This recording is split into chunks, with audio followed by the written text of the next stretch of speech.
Kresťanský sionizmus je viera kresťanov v to, že majú podporovať bezhranične a bezpodmienečne štát Izrael. Oni podporujú existenciu dnešného štátu Izrael a rovnako podporujú aktivity, ktoré Izrael vo svete koná a takisto aj napríklad schvaľujú genocídu Palestínčanov v Gaze. Títo ľudia zrádzajú Slovákov, zrádzajú slovenské hodnoty a v prvom rade zrádzajú Boha.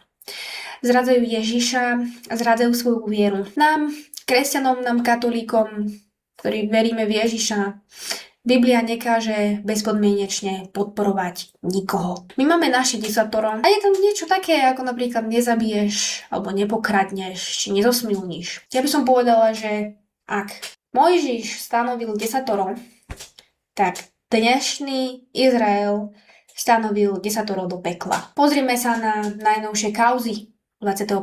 storočia. Jeffrey Epstein, atentáty napríklad Kennedyho alebo na Charlieho Kirka. Aj za týmito nehoráznými vraždami sú práve izraelské kruhy. Obaja sa odklonili od podpory Izraelu a už ďalej nechceli pracovať pre tieto satanistické a zločinecké organizácie.